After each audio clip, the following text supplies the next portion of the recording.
Hello, here's David Hasselhoff. I'm here with RTL, all of my friends, to come on tour to promote my new record, and I'm still looking for freedom.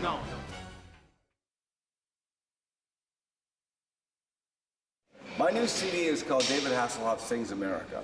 The idea behind this was brought to me by a good friend, Michael Hanches. And Michael and I started together a long time ago. He published a book called Night Rider, and then we did a book together called Body Watch and several calendars. And then Michael went into the business of selling records with Edel. I guess you call it, what do you call, what's the pronunciation? Edel? Edel, like Edelweiss, right? And Michael, who is that man? Anyway, Edel.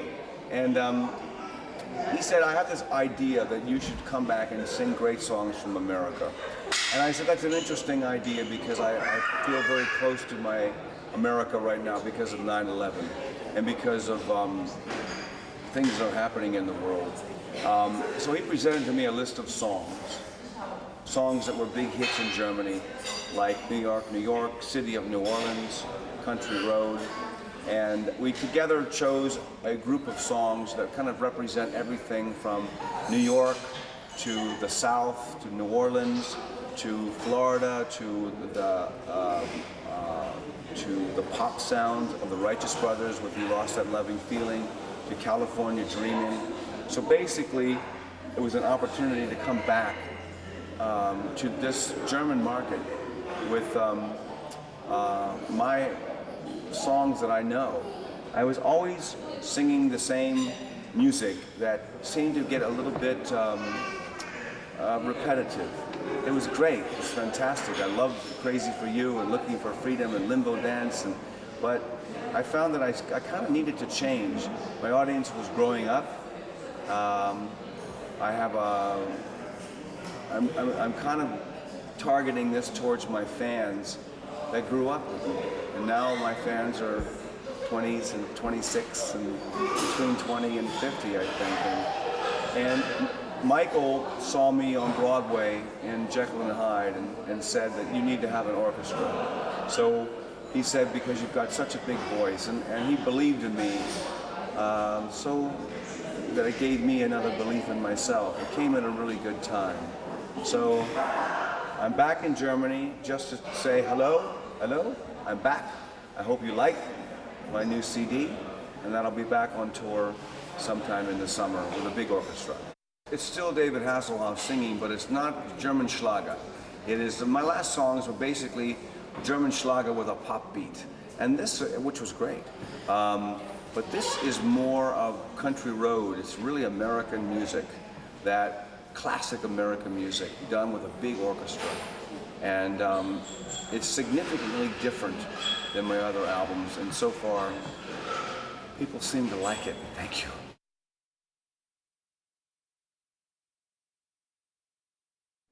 Every single day I get emails from fans saying, when are you coming back? If you look at my name up on the internet, there's like 35 unofficial websites. It's like unbelievable. These fans, they have pictures of me that I don't even remember taking. Especially here in Germany, that's what I saw. Yeah, there's one, Paolo Vaccari, you should look that up, her name is Paolo. Her fan site, she's from Italy, is the most amazing thing I've ever seen in my life. So when on my website, I put my website and I just go, click in Paola, because I could never make a website as incredible as hers. Just every song I've ever done, sampled. The fans are already at the hotel. They've come in from Essen, from Berlin. They're all driving in today. There's at least 30 or 40 people that have come from all over the country for the show today.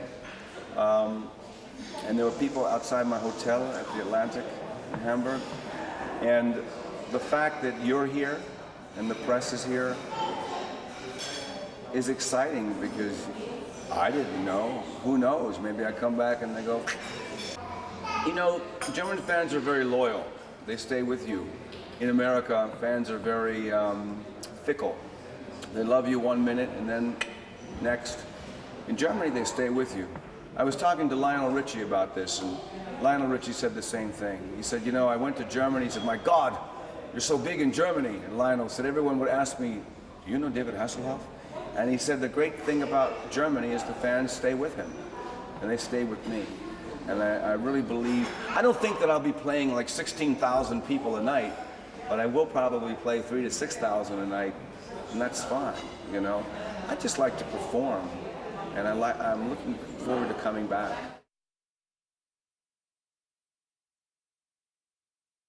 Knight Rider is a legend in America. It's a legend all over the world. And it's very funny, because Knight Rider got very bad reviews. Everyone said a talking car, same way with Baywatch, probably the same way with this album, but every time I get a bad review, I have a hit.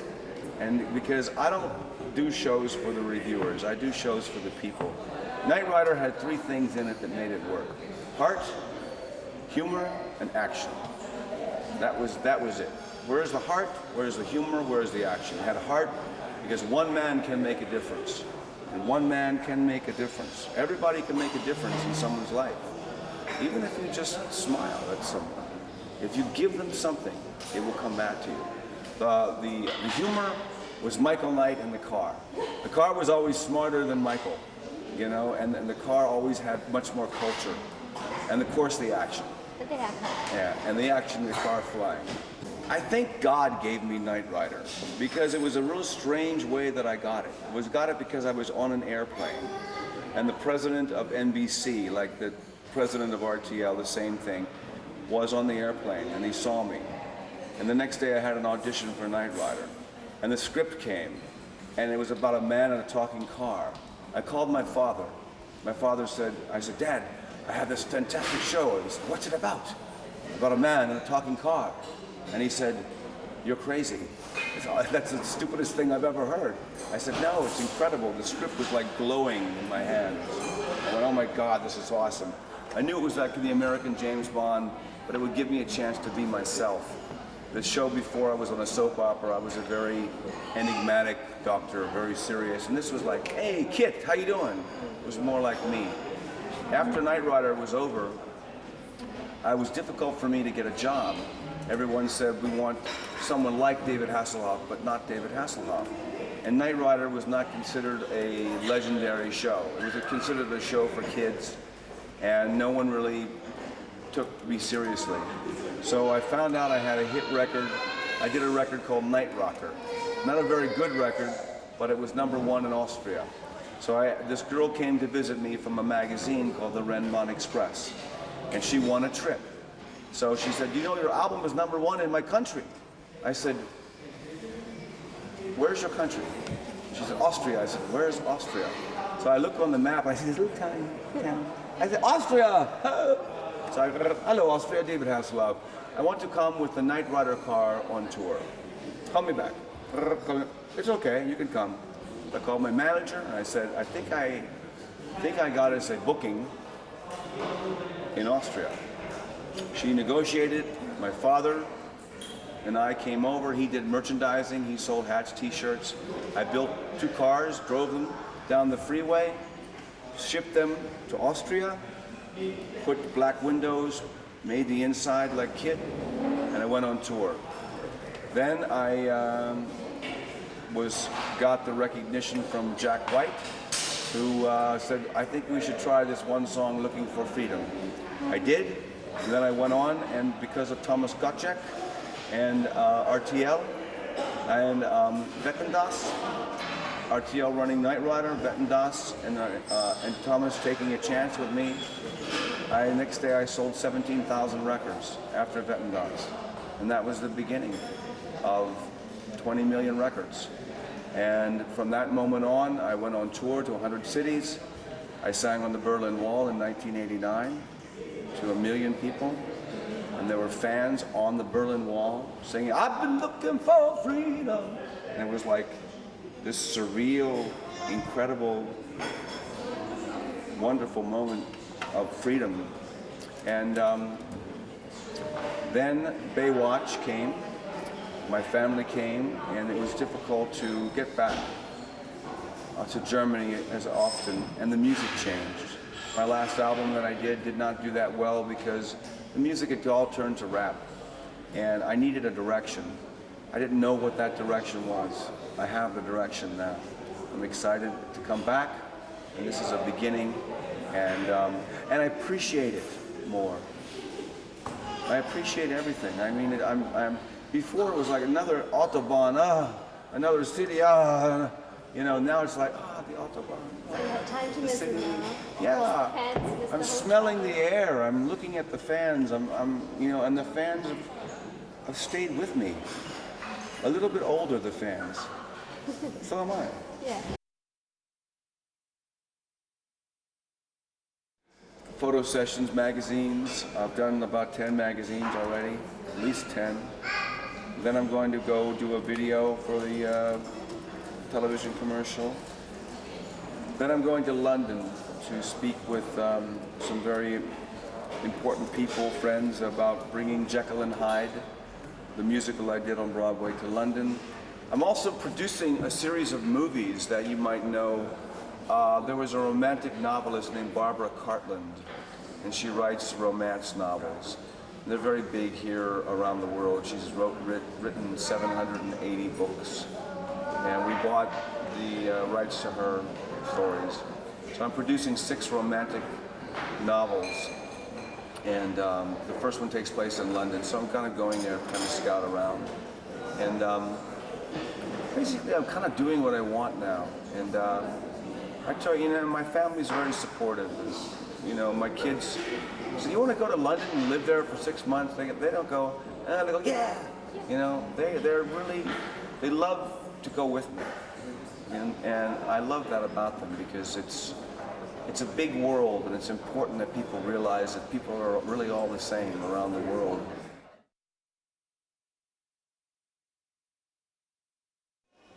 Sometimes it can get very tiring, especially if you have a family. Sometimes the fans want one picture. They don't want one picture, they want 10 pictures, you know. When I'm with my family, I'm a little bit different. I say, come on, guys. Even my kids say, Dad, they want me to sign every autograph. I can't, you know. Some people look at it differently. They think that, hey, I'm just an actor. I don't owe my fans anything. But that's their right to be that way, and, you know, and you should respect that. You know, if someone comes over when you're eating and they want you to stop eating, sometimes you go, what? I would never do that. You just found the middle. Yeah. I like, you know, my thing is the reason I think one of the reasons I was successful in Germany is I was accessible. So many of the other stars that I saw over here were like, they would go on stage and leave me alone. No, come on. You know, I told my fans tonight, come on stage. You know, if you want to give me a flower, give me a flower. It's a free country. Do what you want. I'll come in the audience. They always said, don't go in the audience. I said, don't worry, I won't go in the audience. As soon as I start, I would talk to my promotional guy. He says, what side of the audience are you going in? And Eugen and I always go in the audience. I love the people. And, you know, the time to worry, the time to have is when you should worry is when no one asks you for an autograph. Then you know you'll have a problem. I took life too seriously, and I felt very sorry for myself. You know, and that's stupid. And you can quite easily go down a destructive path, and so many people do, and so many kids do. You know, and life is short. You know, life is short, and I've had, you know, John Ritter died. And that was a big effect on me. John Ritter was a friend of mine, and bam, you know, he went into the hospital, and bam, it's over. You know, so it's like, you know, wake up and smell the coffee. You know, it's a beautiful world, and it's what you make of it. And my fans helped me during a time when I helped them, because I always said, believe in yourself, keep a positive attitude, and never give up. And they would write me saying, we believe in you, you know, and it was a very emotional time. I went, oh my God, this is incredible. I'm getting support from all over the world, and it was really wonderful. Yeah. And it just showed, because sometimes you try to save the world, but you forget to save yourself. You know, it's important to take care of yourself first. Then you can spread the happiness, you know.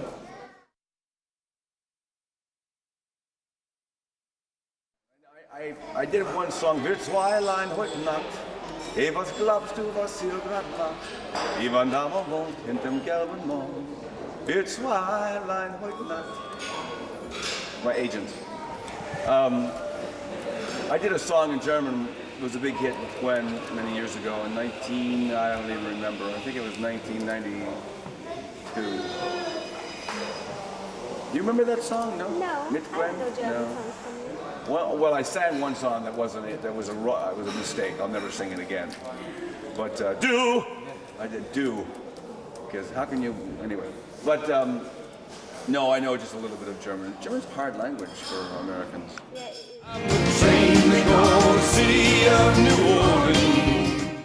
Riding on the city of New Orleans, Illinois Central Monday morning rail. That is a classic song, City of New Orleans. I think originally recorded by Woody Guthrie. It really is the epitome of the American song. It's about the old steam engines and how they crossed America back in the 1900s, and and how so many children grew up working on the railroads, and takes you through the Blue Bayou. Actually, Blue Bayou is a song I'm also recording that is originally done by Roy Orbison, and the first time I heard the song, I thought, how can I possibly re-record this song? Because Roy Orbison did such a great job, and then Linda Ronstadt covered it. But it is a song about laying back on the Blue Bayou of New Orleans and just kind of hanging out, and it's the epitome of relaxation. Like a rhinestone cowboy. Rhinestone Cowboy has a special meaning to me because the lyrics are, I know every crack in these dirty sidewalks of Broadway. And then there's another line, there's been a load of compromising on the road to my horizon. And there's been a load of compromising on the road to my horizon. And there really has been a lot of compromising in show business because you miss a lot of events sometimes that you should be part of, and you have to give up a lot to get what you want. But the rewards are magnificent. And it's a beautiful song that was originated by Glenn Campbell. And it's kind of the epitome of people following your dream. Never give up. Dreams do come true. You lost that love and feeling. You lost that love and feeling. This song was great for me because I actually closed my concerts every night with this song, and the audience would go crazy. And it's done now with a little bit of a sadness in my heart for Bobby Hatfield, who originated the high part of the Righteous Brothers. And put this song on the album because it is pretty much a pop classic that is representative of American soul. We'll do okay. Forever in blue jeans. Forever in Blue Jeans. You know, Forever in Blue Jeans is a fun track that kind of puts everything in perspective. That money talks, but it don't sing and dance, and it don't walk. And what's important are the simple things in life, and just hanging out in blue jeans. And America is blue jeans, and so is Neil Diamond. Wish they all could be California girls. California girls, haha. Well, that has a little bit to do with Baywatch, I guess. You know, if you ever come to California around August, and go to Huntington Beach, which is just south of Santa Monica, and you will see California girls. It's unbelievable. God is a wonderful person who created beautiful women. A lot of them live in California. California girls, there's nothing like them. Raindrops keep falling on my head. Raindrops keep falling on my head. B.J. Thomas, a great film. Butch Cassidy and the Sundance Kid. Raindrops keep falling on my head, and so what? You know, enjoy the raindrops. It's a fun song. It's about enjoying life, because there might come a time when, you know, you might you might not have a chance to see the raindrops anymore. So enjoy the raindrops and enjoy life. California dreaming on such a winter's day. California dreaming is, I think why Baywatch is so successful because of the winters here. California dreaming. You know, California dreaming to me is a long walk on the beach. When I'm having some stress in my life or things aren't going well, I go to the beach, and it's California dreaming. And just the air, just the magnificence of the ocean kind of brings me back to a positive place. It's also a great song by the Mamas and the Papas, who were classic entertainers from America. One of these days, these boots are gonna walk all over you. These boots are made for walking. These boots are made for walking was made famous by Nancy Sinatra. We decided to do it as a duet because it's kind of fun and kind of cute because of the relationships you have with women or your wife or your girlfriend. And it's a classic country pop song that I think you'll enjoy our version. This is where I long to be, La Isla Bonita. La Isla Bonita. When this first came, I said, now how are we going to do La Isla Bonita? But you know, we decided that this is kind of representative of all the Latins who live in Los Angeles, especially in Miami. Now, if you get a chance, you got to go down to South Beach in Miami. La Isla Bonita. It's nothing like it in the world. Just be prepared. Better be in shape because you have a lot of competition down there. Roads, take me home. Country road, take me home. Heard there was a big hit over here. Made famous by John Denver. Country roads, to me, I get a vision. A long country road in West Virginia. And sometimes a sad vision of a car coming from the military to tell their parents that they lost their son. That's the vision that I get from country roads. A very heartwarming, double-edged sword about going home to country roads. Sometimes you just gotta go home and go back to your roots and start over. Love me tender, love me sweet. Love Me Tender. Now this is a song that I said, I don't know if I can do this song because of Elvis, but you know, I imagined Elvis, the way that he sang the song, and I imagined that I was holding my daughter when she was born when I sang the song. And you can't go wrong when you listen to that song and you think about your kids. Love Me Tender was sung for my children. Amazing grace. Amazing Grace, I actually sang the song and it gave me another belief in myself. And I actually got very emotional when I sang the song and I said, God, this song is incredibly powerful. And I went back and researched where the song came from.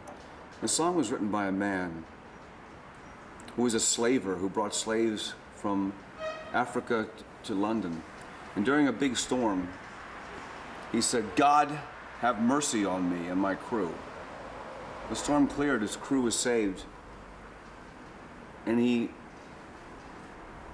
had a vision from God. He went back and became a preacher, wrote the song, and it became an anthem for the slaves, and then was one of the premier people who abolished slavery in London, where it started in England. It was abolished way before America. And Amazing Grace has lived on through almost 2 centuries now, and has become this very spiritual song that is sung in churches all over the world, even here in Germany. Automobile in America. Chromium steel in America. America, we put on America because it's kind of a fun song that was from a show called West Side Story about everybody from Puerto Rico coming to America. And it's kind of just an up-tempo, fun song that represents the immigration of different nationalities coming to America. More than words can say. More Than Words Can Say is a very special song that was on my last album. We're remixing it and redoing it as a special tribute to Glenn Morrow, who was the leader of my band, who passed away.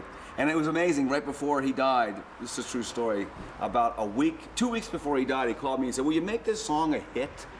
I need some royalties and send them to my family after I die. And so we're still trying to do that for Glenn. And it's a great, great song. New York, New York. New York, New York. You know, this is another song that, oh my God, how do I sing New York, New York? But Michael Hanches from Edel gave me an 82-piece orchestra to back me up. And as soon as I heard that orchestra, as soon as I started singing that song, and I thought about how happy I was in New York, and how happy I was when I did Jekyll and Hyde on Broadway, when they had a 3-story poster of me. And I thought, man, if you can make it there, you can make it anywhere. And for a brief moment in my life, I made it into New York, and I'm going to hold on to that dream and that vision forever. And if you get a chance in your life, you got to go to New York, because that is America. And New York is almost more America than anything that in any place else, because every nationality in the world is in New York.